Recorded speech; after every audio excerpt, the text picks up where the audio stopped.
nice bit of advice to sort of stand on the shoulders of the people that have gone before you, because ultimately if you're on their shoulders, you're above them, you can see further. I mean, even a dwarf standing on top of a giant's shoulders can see further than the giant.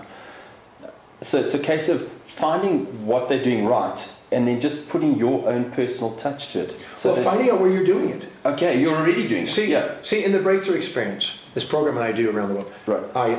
I go in and I have people write down the things they admire most about people and despise most about people as an exercise. The top 5 things they most admire about some hero and most despise about some villain. And then I have them go in there and we have them own the traits. Okay. Until they realize, oh my God, I've got all that. And it dissolves the too humble to admit what they own inside themselves. And all of a sudden, they now are coming from reflective awareness instead of deflective awareness. When they do, they're no longer intimidated or intimidating. They're just in the playing field with people. That door opens up. The second you can see that you have everything that you see your heroes have, you get to be the hero. Because it's kind of believing, I mean, a bit like Brian Tracy says, if anybody's done it before you, all it's done is just showing you that it's possible. And why not possible for you? And it's also, you've already done it in a slightly different form. Correct. Your values. Right. Can I share a story? I don't know if I don't know how much time we got here. We got about 10 minutes going. Okay. I had this doctor, he comes to me. He says, Dr. Demartini, I want to be successful. And I said, fabulous. So where are you successful? He said, but I'm not successful.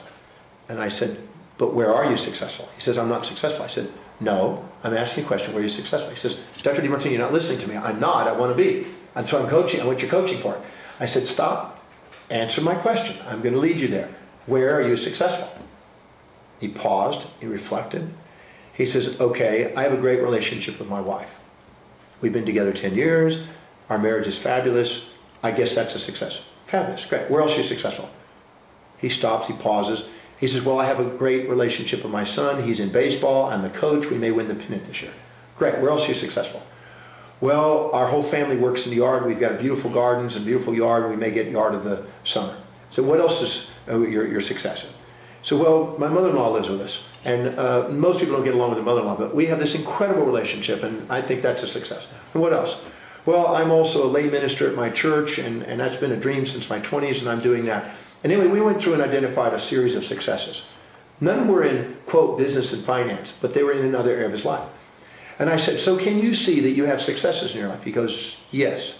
I said, okay. Now, can you see that the only reason you thought you weren't a success is because you were comparing yourself to somebody else that has success in a different form? Right. He says, well, that's true. So who is that?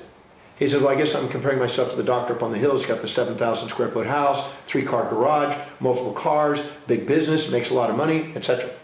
And I said, okay, I got a question. How is that gentleman's relationship with his wife? He says, that's interesting you asked. He says, there's some talk about in the neighborhood that there may be a divorce. I said, okay, now what about does he have children? Yes. Does he have a son? Yes. And what about his son? How's his relationship with his son? Well, actually, he's going to therapy and he's been doing drugs and there's a lot of problems with him. And what about the yard? Oh, I don't think they even notice the yard. They have yard people. I don't think they just drive right over it. They don't pay attention. And what about the mother-in-law? I think they moved out of the country to get away from the lady. And I said, and what about the church, the ministerial kind of thing? Do they do that? He says, I don't think they attend church. And I said, I got a question. If I could give you the house, the cars, the business, the success, but you would have to have his family life and his spiritual quest and his relationship with his son, would you take it? He says, oh, God, no. Yeah. I said, let me explain something to you. Each person has a different set of values. They're fingerprint specific. The hierarchy of their values dictate their destiny. Their success is always according to their highest values. Whatever their highest values is where they're leading their successes. This man has a highest degree of values on business and finance, but has a lower value on family, spirituality, and things of this nature, health, and yard and beauty. It says you have a higher value in those areas. You're just as successful as he is in your highest values, so you're not missing success. So the first principle I'm going to teach you is that whatever success you see in him, you have it to the same degree. It's just in a different form. Now, until we change your values, we can't expect it in his form.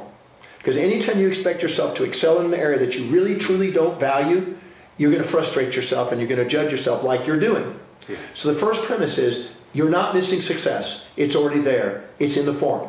Your success may be one heck of a magnificent job of watching TV and being a couch potato. But you're a success. And frankly, Oprah would never be Oprah if it wasn't for you. So you contribute to the world.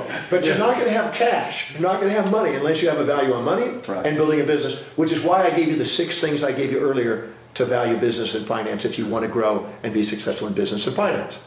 But just know that anytime on a hierarchy of values, 2 values are close together, they supplement each other and help each other. Anytime they're far and distant from each other on the list of values, they interfere with each other.